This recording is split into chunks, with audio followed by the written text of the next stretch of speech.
Hello, everybody. Good morning. Thank you for coming out this morning. I want to introduce Jessica Brillhart, who's the founder of Immersive Studio, XR Studio, Vrai Pictures, and has recently been appointed the director of USC's Institute for Technology, Creative Technology, right? Yeah, the mixed reality lab at USC. Yeah, it's a lot. It's a lot. It's a bit of a mouthful, but yeah. So you were here 2 years ago.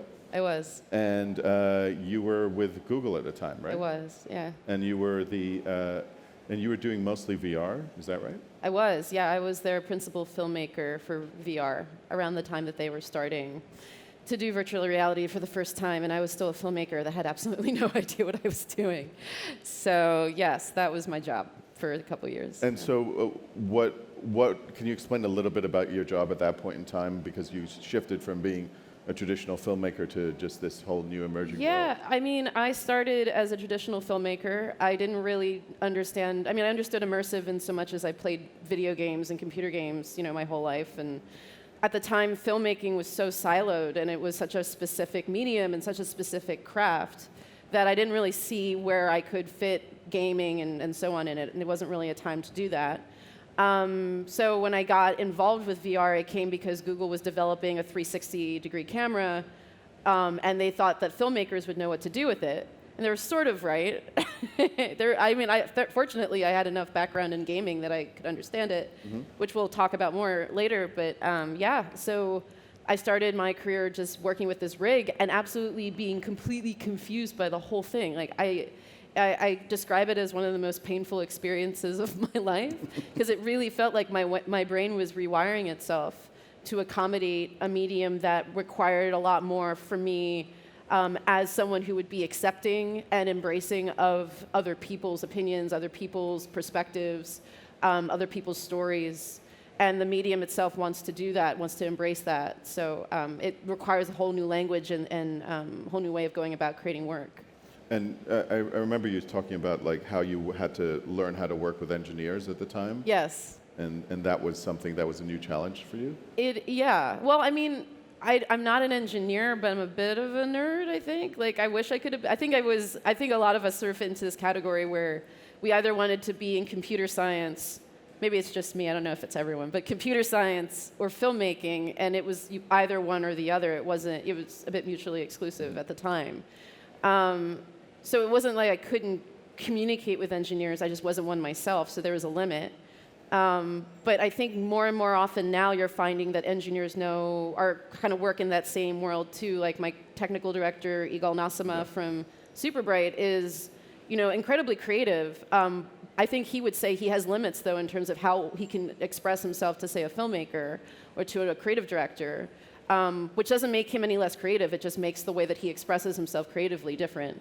So I think now we're sort of in that situation where we're both coming from these different areas of expertise, and creativity, although still very important on either side, comes with a particular set of words and ways of phrasing things. So can you talk about what's happened since you left Google? Yeah, so I started Vrai Pictures in 2018 with the understanding that at Google it was very hard, as you can imagine, to steer a big ship. And in the immersive space, whether it's immersive audio or VR, AR, it's actually really important to be reactive, because these technologies change all the time, the hardware changes all the time. There'll be another acronym that we have to learn in a year, if not less, about like a new technology, a new medium, whatever it is. And I think when it comes to spatial computing as a backbone, and when it comes to immersive content as like the kind of the zhuzh of it, it does require us to be a little bit less like set in our ways, and to be a little bit more fluid in our the way that we create and in our systems as well. So for Vrai, it was really important for us to like really be a little bit more to be small, to be mighty, to be reactive, to embrace all sorts of new technologies. And as a result, and I thought no one was going to hire me because I was like, I left Google, no one cares about me anymore. Which in some ways was true, but I think in other ways was there are a lot of folks that came out of the woodwork that were sort of waiting for me to leave, because they were, and some of them were really, they were tech companies, and one of them was Bose, and they were coming up with, I'm not trying to be cool, this is just literally a piece of technology that I have to wear in my head to keep synced up to stuff. But these are Bose AR frames. They started creating AR, augmented reality, audio augmented reality hardware. And I was a little shocked because I was like, why is Bose creating immersive hardware? That just seems so odd for them.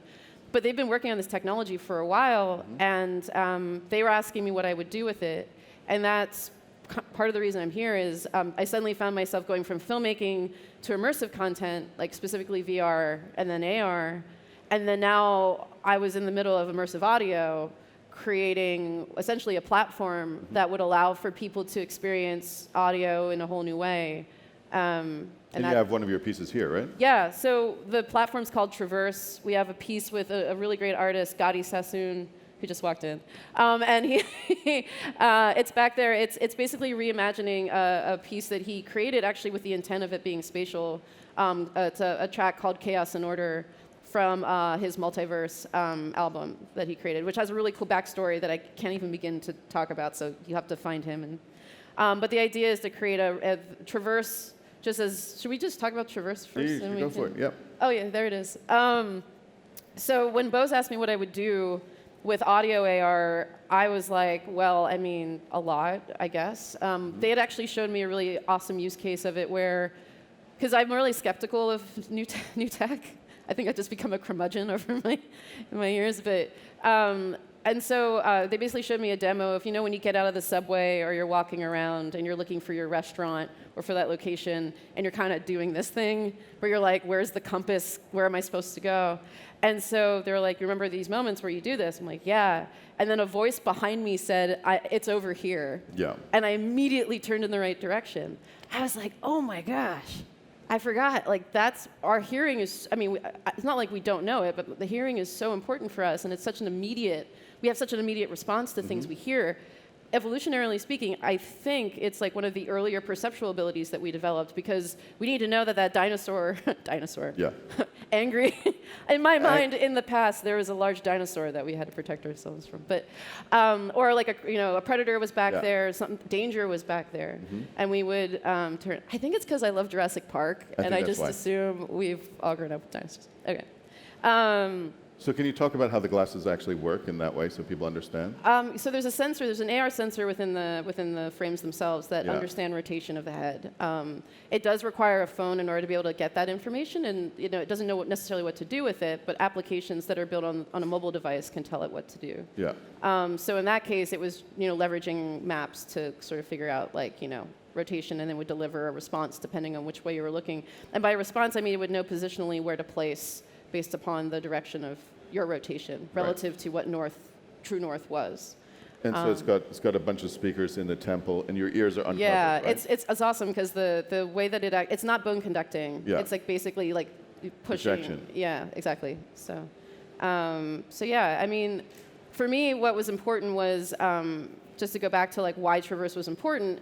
It's sort of, we're in that state right now with Immersive where we'll do one-offs, and there's some amazing one-offs here, where you'll just like go and you'll experience it, and it will either you'll never see it again or experience it again, or you'll have to go to a specific place to experience it. And one of the things that has been one of the biggest hurdles for Immersive has been like, why aren't people buying headsets?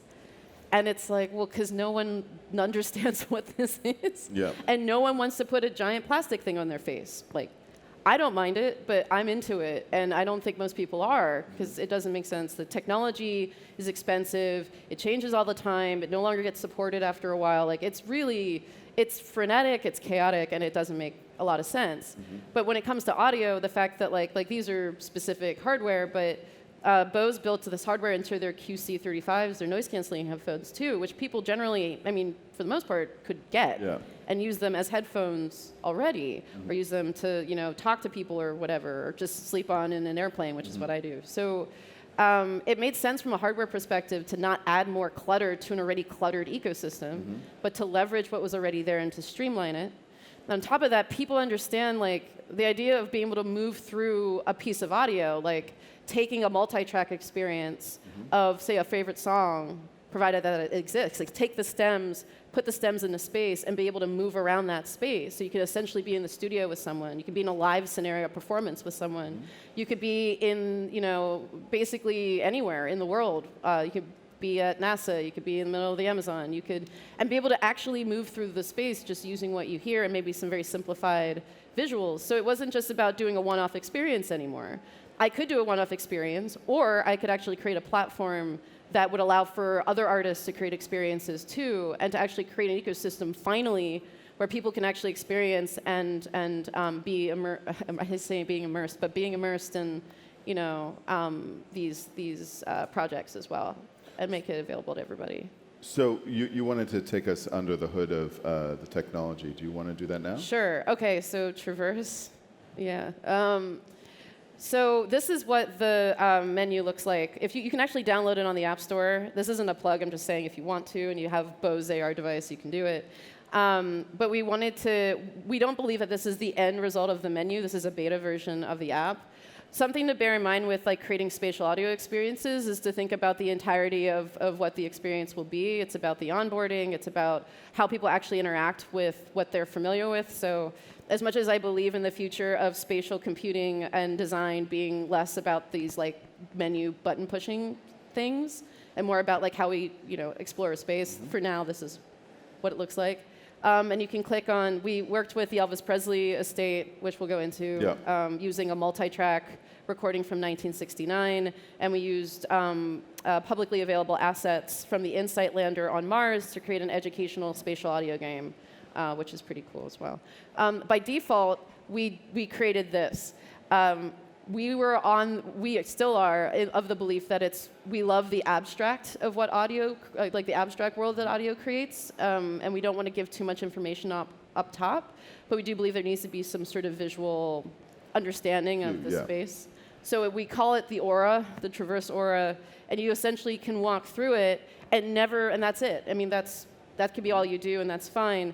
But if you do want additional context, if you press and hold on your device, this additional information layer comes up. So this actually tells you all the different audio sources are, what they mean. If you stand on a particular audio source, like if you stand on Elvis, something that we thought about was, well, what happens? If you stand on top of him. We had a lot of ideas. But this sing-along button comes on, and if you press it, the lyrics pop up. So you can essentially sing along with Elvis. A lot of people see the button and they freak out and they're like, I don't want to sing, and then they run away. But you can if you want. But do you want to talk about how the concept when you went down to Memphis came about? So you were with me. Yeah. So I know it's like Elvis Presley. Why Elvis Presley? That's a great question. I was approached by Elvis Presley's folks to help them kind of understand where he may fit in the ecosystem of Immersive, which I thought was just kind of an insane ask. So I said, yeah, sure. So we went to Memphis for Elvis Week. Elvis Week. And during Elvis Week, we went to Sun Studios, which was amazing. Yeah. And in there is this large studio where he recorded some of his very early work. And it was when he was with, I think it was he had a guitarist and a bassist at the time. What they did is they put black X's on the ground to indicate where Elvis was in relation to his guitarist and the bassist. You could see the indentation in the floor from the groove from where the bass used to go. And it's that kind of weird scenario where it's kind of haunted. There's a haunted vibe to it. And then they basically pressed play on a recording. It was That's All Right Mama, which was the first recording that went out, made him big. They played it, and it just filled the room, and then those little X's just became people. Yeah. You just saw these people in your head just sort of emerge and become, real. Because I remember when we were there, we were asking, how do you know that Elvis sang at that spot? And then he basically said something along the lines, it's the only acoustic place that someone could actually sing from. Yeah, actually, that's how they recorded artists back then, yeah. So there's a historical, when you read, it's almost like this weird, there's a history there, right? There's looking up where people used to stand in relation to each other, which does not necessarily create the best immersive experience, though. So even in this scenario, we had to take a couple of creative liberties, because if you can see, there's Elvis harmony and Elvis, because there was a stem that was his harmony track and then him. So it would be weird if he was you can also almost play with that, because it's suddenly well, is it if you stand in a sweet spot, you hear him and then you hear himself again, and they kind of call to each other, weirdly, like the harmony guy will be like, sing it, Elvis. And you're just like hearing it from this side, and you're like, why are they talking to each other? It's the same guy.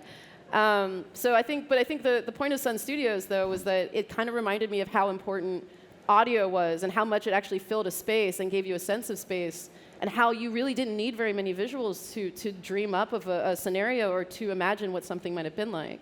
And that was a huge inspiration for the way we developed Traverse, was to keep the visuals extremely simple, but then to allow the audio to actually compel people to experience something, to feel something, to create stories for themselves. Do you want to continue through that? Yeah. My favorite stem in one of the Elvis experiences is this guy, Ed, who's the harmonica player, who really like goes for it. Like, and you wouldn't know it. There's an artist, Janet Cardiff. I don't know if anyone's heard of her, but I hope so. She's wonderful. And she did a project called the 40-part Mortet, which was 40 speakers arranged in a room, and each speaker represented a person singing.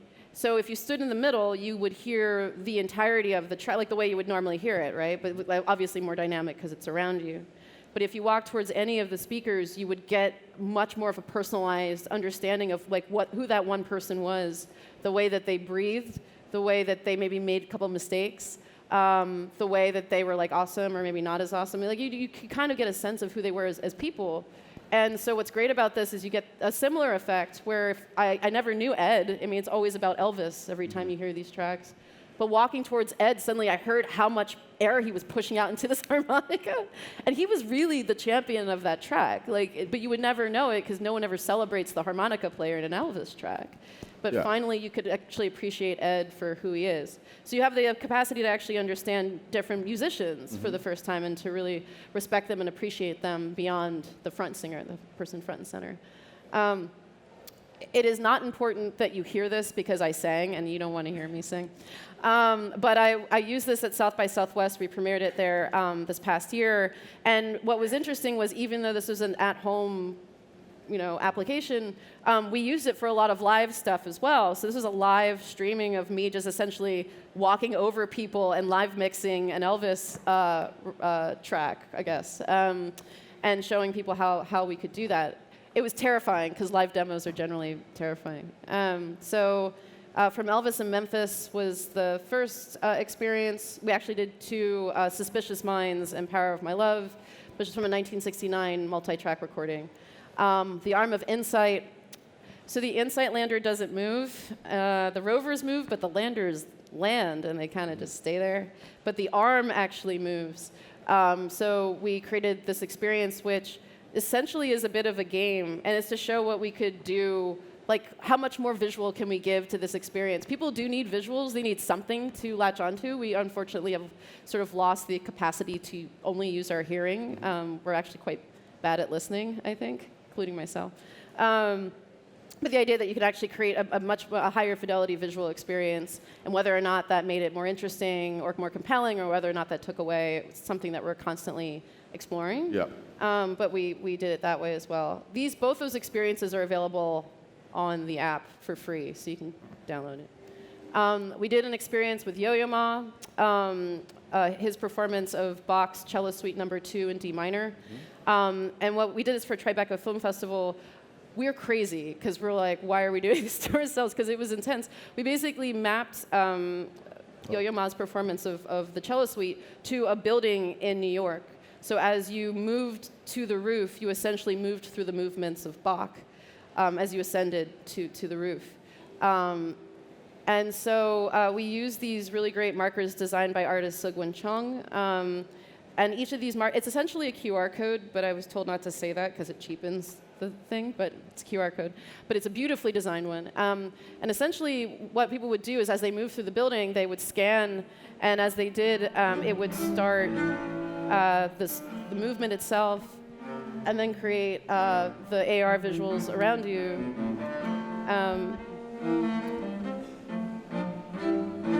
And the thing about this is if you actually hold your phone, we experimented with just the idea of like what happens if you hold your phone like this versus this.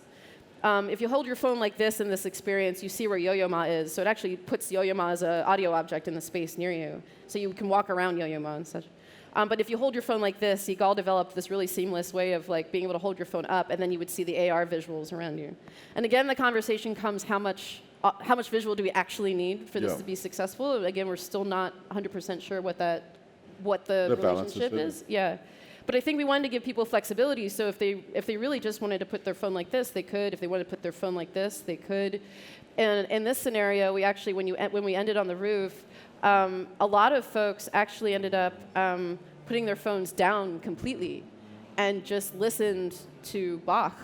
Because it's beautiful. I mean, the audio at that point just really took over. And they were able to, either do this and see this, which is crazy and wild. But some people just loved being outside. After being in the hectic nature of a festival, as we can relate to, it's just sometimes nice to be outside and to explore and to just listen. Lots of Instagram moments, which I guess means we did well. Lots of air cello, which I think also means we did well. And I think going to specifically what the talk is about when it comes to like creating spatial audio experiences, it's basically very similar to game design as all immersive content is. I mean, we talk about like what's the best way to create immersive experiences. Honestly, it all goes back to game design. This is what the Yo-Yo-Ma experience actually looks like. And I'm going to show you a couple of different variations of like how we think about user experience design and how that lends itself to how we actually figure out like how to construct these spaces. If you look in the lower left-hand corner there, that's where you start, and then the roof up top. And all the symbols really represent are like, you have to think about the volunteers and what the volunteers are doing, how many people are in the experience, do those people interact with each other, where's Yo-Yo? Like, where do Yo-Yo-Ma go? What's around you in the space, what the space actually looks like, and so on. So there's a lot of things to consider, including Yo-Yo-Ma has a very specific understanding of Bach based on how he's performed it. And there's a physicality to Bach, and there's a mathematics construct to Bach. And so thinking about how that evolves over time, too, was really important. So just really quickly, where you see those yellow dots are where people would be scanning different movements? Am I able to move? Can I point it? Can I point at things? I hate sitting for very long. So these are people, and this is Yo-Yo. And then you can see the people, they start here in this really small spot, and then they move through this area where all the like VR things were kind of shoved, because that's what festivals do sometimes. But as you move through it, you actually hear the audio of the VR experiences push through into the hallway. So it actually feels as if the ghosts of whatever people are experiencing. So what you see are people with headsets on going like this, and generally you can't hear that. So we actually like took audio inspiration from those experiences and pushed them into the hall. So as you walk through it, it felt like you were walking out of a cave of these like echoes and sounds of these experiences that were happening. It was very weird visually too. You end up outside. Yo-Yo-Ma's here. You walk up the stairs. You do that a couple of times. The big star represents the AR artwork that Sogwen's creating. And like up here, we had this idea that like the audio field itself would actually start to move, and correlate itself around you, and then you end up on the roof. So there's a lot of different varying parts about thinking about what's the flow of the experience, right? What's the reactivity of the experience relative to what you're listening to as well. Which is to say, I don't know if this is a great idea to show you this, but I'm going to show you this anyway. Thinking about, again, if you don't have Figma and you're looking to design spatial audio experiences, I highly recommend you get that. It's a bit like Sketch as well, but it's an online tool, so you're actually able to use it collaboratively. But this is just to give you a sense of like how much work actually went into. This is just representation of like the final stages, but just thinking even from the Elvis experience, like what is it like going from the menu?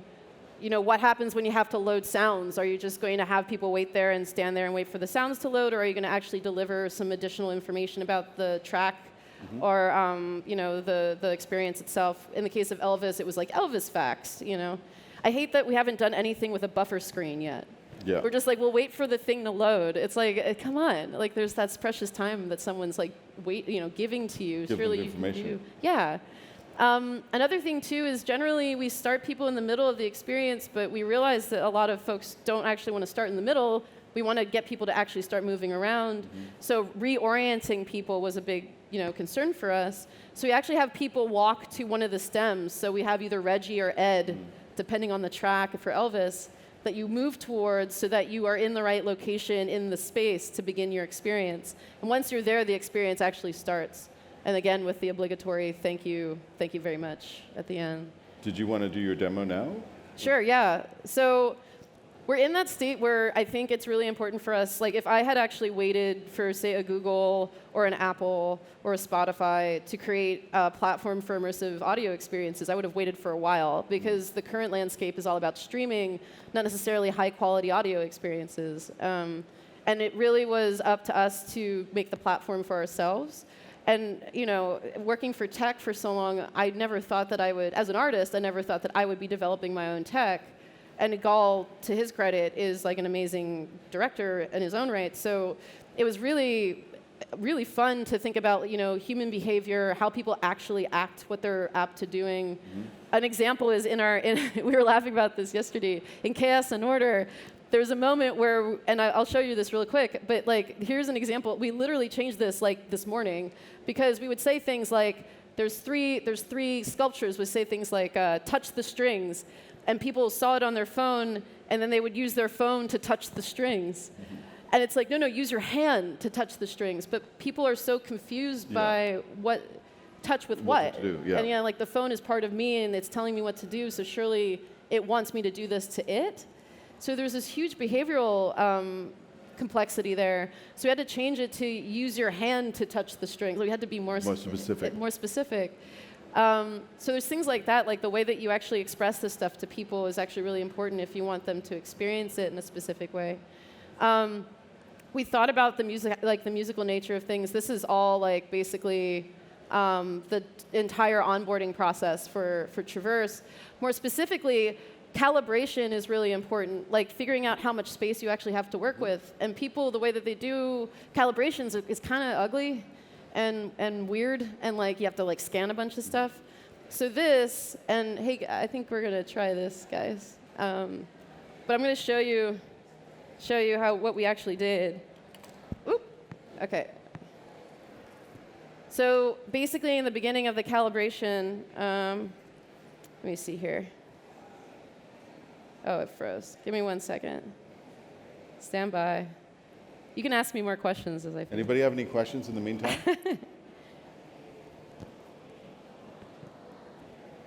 Nope, not yet. I think I hear audio. You guys can turn up the audio, yeah.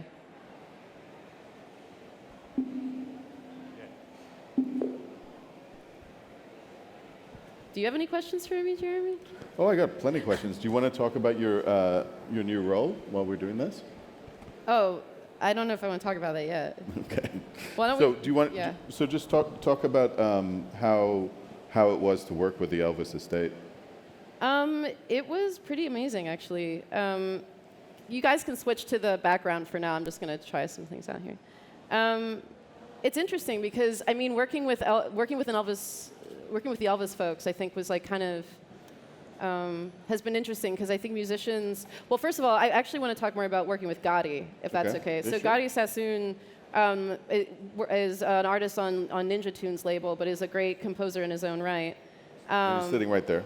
He is. But I think one of the biggest challenges for creating immersive audio experiences right now really is just the taking your vision for what you believe your piece should be about, and then be able to construct that in the space, but also consider the fact that people are in that experience with it, and they all have their ways of handling it and doing it. And I think that's the thing that has been really challenging, is really with any immersive piece, is figuring out how what you do, what you love to do creatively, actually ports into this world, into these experiences. So I think for him, it was a lot about really seeing how people actually respond and react to these spaces. Because now you've collaborated with 3 separate entities in terms of using it. Yeah, we basically started with using a multi-track recording that was already out there. We then went into using stuff that was already available online, stuff that was publicly available.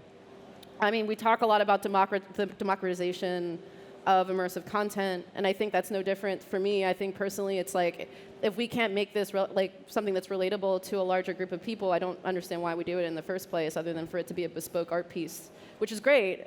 I'm more interested in how this relates to everyone and not how it relates to a very small subsect of people. So thinking about what's actually available online, thinking about great artists who are like actually thinking about music and audio in this way already, and who actually, you know, I've talked to like Peter Gabriel about this. We've had some early conversations with like Peaches, you know, Duran. Like, I mean, it's not like these are, I really love the independent spirit of what we're trying to do, but there are these also larger artists who are like, it wasn't so much that they didn't want to explore it, and they haven't. They have. Like, Peter Gabriel's always been creating in this way. It's just there's been no real way of doing it and to be able to get it out to the world. It's sort of like, why would I be, you know, doing this if only 10 people are going to be able to experience it? Like, what's in it for me? And I think in an era of streaming, it's going to be really important to remember, like, you know, people still buy vinyl. They love vinyl. They love the high quality experience. They love going to live shows. So we need that digital accompaniment we need the vinyl digital accompaniment now, especially given that people are becoming so like used to just the way that audio sounds now through streaming services, which I don't think is, you know, particularly great. It's not great quality, right? Yeah, no. And it's not like it's not, I mean, I think it's great because we have the capacity to listen to albums we never would have. But then it's like, well, why? But then, like, you know, if you do find that one album that you really love, then you really want to hear that in the way that it was meant to be heard. And then, you know, for a lot of these artists, it's hard for them to get to audiences, and for a lot of audiences, it's hard to get to these artists. So then, how do you create sort of a relationship between these two worlds? You know. So I think that's something that we feel Traverse could be really good at. Something that I creatively want to be able to help do. That's great. And support. Yeah. So in the future, you're hoping that you're going to work with more artists in that way, in terms of opening it up to people? Absolutely. Well, Igal's having like a really great, he's going to be doing a workshop, I think today, that you should all go to, that goes into the granular technical abilities to create work in this space, so, which is going to be really fun. But yeah, I find that there's a lot of really interesting ways of working with this medium, for sure. Keep asking me questions. No, I'm just checking a thing. No, I got this. We got a few more minutes, but does anybody have any questions? How many of you have experienced spatial audio before? Okay. Well, for those of you who haven't, I would definitely go down and check out the work that's down there, so you get a sense of what it means. It's a completely unique, different experience from hearing just stereo. So I would definitely check that out. If the demo doesn't work, we should just talk about. No. Yeah, just keep talking. I can babysit it. It's fine. So do you want to talk about your new role? Yeah. So I recently got appointed the director of the Mixed Reality Lab at USC's Institute for Creative Technologies. And primarily what USC is doing is they have this offshoot that works with developing new tech. So the Rift basically came from there. Cardboard came from there. Light field technology came from there as well. And I think what they're really interested in doing is figuring out how to create experiences or technologies where there's more human elements to it, where there's a little bit more of a story-driven kind of angle to what they're creating. And that's where I come in, is to sort of, because I think it's important even in these immersive audio spaces too, to think about, no matter what the technologies are, not just to do them because we can do them, but to do them because we should, you know, and to make sure that the whys are, you know, we question why we do this stuff in the first place. And so does that mean you're going to put Vrai on hold, or are you going to try and do both at the same time? I'm going to kill myself by doing both. No, Traverse is going to be a thing for sure. Vrai is still happening, and then USC will be. And so where did the name for Vrai come from? It came from, it's French. It came from, I was having a conversation with someone at a bar, like you do. And it was, I was trying to say that's true in French, and then when he wrote it out for me and showed me, I realized that had to be the name. Vrai Pictures came from that. Not because all the letters are in it, but because when you bring all the technologies together, they really speak to something that's a higher goal and not meant to be just about the tech. I think we get very wrapped up in the technology and the minutia of the hardware, where really what we're all trying to do is communicate and with each other and be able to understand like where is computing going, where is the evolution of this technology going, where are we going, like what's happening to us right in the world. So thinking about how we create in that space, I think, is far more important than any of this stuff. You know. And where do you think things are going? It's being finicky. Bluetooth is terrible. I think that, I don't know, I really think that it's going to be really important for us to focus more on the dimensionality of these technologies. I think we're still used to presenting things in a very flat way. Buttons and menus, even music, you know, audio, just presenting things in a very like, I just want to deliver your gruel to you so that you eat it and that we move on. I think a lot of folks are moving, I mean, I think this speaks a lot to the power of immersive audio too, is that people, and me especially, want to move away from too much technology and too much hardware. I think we need to pare it down. I think that, you know, again, machine learning, and we talk a lot about that now, which is great. That stuff's going to drive a lot of the technologies that we have. So thinking about how we can be co-creators in that space with that tech as well is going to be a big part of where it's going. But I think you're going to see people kind of moving away from like too much tech. And it's weird how these technologies, we were talking about this last night actually, these technologies remind us of what it means to actually experience the world. Instead of like recreating a new reality for us, I think it's also reminding us what is actually important. And I also think that, I have a lot of ideas, but I think that we think of, you know, VR, AR, immersive audio as a one-to-one port.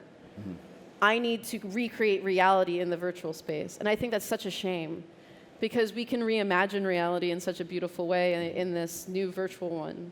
We can challenge physics, we can challenge conventions, we can, you know, I don't know if that's necessarily like fix mistakes, but we can certainly try. You know, thinking about cultural representation, thinking about accessibility, you know, and access, two separate, you know, constructs, creating experiences that think about, you know, all these things that we've sort of been surface thinking about for some time, but really expanding upon that and evolving it in whatever this new space is.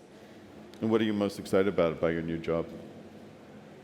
I mean, I don't know about moving to Los Angeles. I have to move. I live in Brooklyn. I have to move to LA. So we can talk about that some other time. But yeah, I'm a little bit, but I'm excited. I think, you know, I think it's a big job. It's a hefty responsibility. I'm the first of my kind to have the job. So I think for me, being able to be there and to see what new researchers, you know, students are thinking about, we're really thinking about ways of constructing whatever this new reality is, but doing it in such a way that it is more inclusive. I think for me is a big part. Creating the next wave of important immersive technologies, but with an idea of being with inclusivity and just heart and humanity baked in. Yeah. So before we end, I'm going to give one more opportunity. Does anyone have a question for Jessica? It could also be like what I had for breakfast. I am fine with that. It was meats and cheeses. The back? Yeah, is there a microphone? Yeah, you can yell it. Yeah, sorry, I didn't realize. Yes, you can yell it. Yeah, you can come up. Sorry.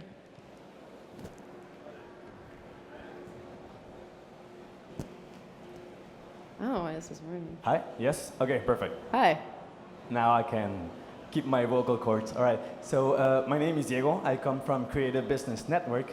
We are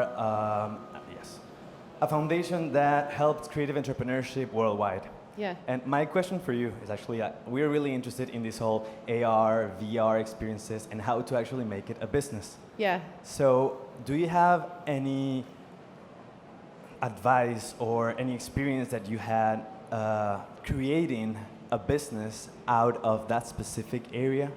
Yeah, well, Traverse will be that. Exactly. Yeah. That's what I wanted to know about. Talk about. Yeah, I mean, what's been really exciting is thinking about business models around the music industry. I think that's the thing, is like looking at kind of what models are in the industry that you're building a company in.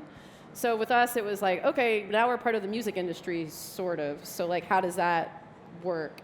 And not all models work, right? So we were like, we want to be, I mean, this is just, we were thinking like, are we the next Spotify? Like, are we the evolution of where Spotify is going? Is that what this is? And then we looked at Spotify's model and we're like, I don't know. Like that seems kind of hard and to convince other people that they should invest in again, So we had to really look at the full landscape. We're still doing it, talking to a lot of people in the ecosystem, saying, okay, like what are you most scared of here? Like what are you not sure about? Like what have you invested in before that you wish you didn't invest in? What do you wish you could have? Like having those conversations with everyone, including artists, like people who are the end users of this stuff or the creators of this stuff too. We use it when we build the platform. I mean, it's as important in building the platform as it is building the experiences, as it is building the company, where you just really have to do as much research as you can and get a full lay of the land so that you can actually build something in a way that isn't necessarily, again, a one-to-one, but something that at least understands the past mistakes and tries to build better the next time. It worked. Okay. It worked, so I'm going to try it. We've got 1 minute. Okay. So this is our calibration screen. So you find an open space, which is sort of this. Do you guys hear it, though? Can you turn the audio up? No? Stand by.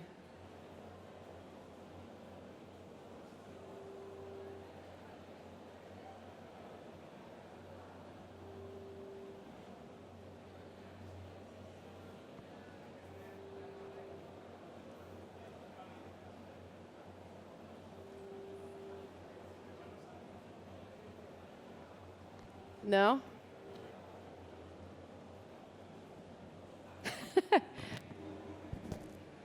I can just explain it. It's okay.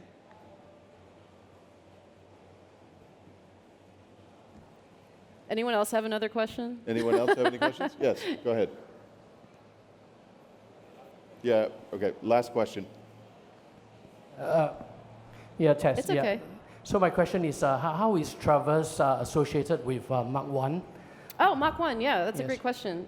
So we're actually using Mach 1. It's a plugin for spatial audio. It spatializes audio in a way that's... So game engine, so to talk more about game engines, they're not, and I know Timony is somewhere, and I hope she tells people to do this, but we use Unity to build Traverse. Their audio... their capacity to deal with audio is fairly limited, and so right now we have to rely on external, companies as well who are building these really great plugins like Q Department and Mach 1 to be able to handle the audio and spatialize it before we bring it into Game Engine. You can't really do a whole lot within Unity right now. I imagine they'll change that in the future, like they did with VR and AR development, because audio again is a really important component of both those technologies, and we should be giving it the respect that it deserves in that way too when it comes to workflows. So we've been working with them to be able to spatialize a lot of this audio and then bring it back into Unity to be able to bring it into our platform. Igal will talk about that in his workshop, I imagine, too, so you'll learn a little bit more about that then, too. So I'm afraid we've run out of time, but if anyone wants to try it, you should come here and I can show you it without all the crazy wires and such. And then also make sure you go down and check out your Yes, down in the go immersive over space. there, try it out. Thanks so much, Jessica. Yeah, thank you. Thanks, everybody.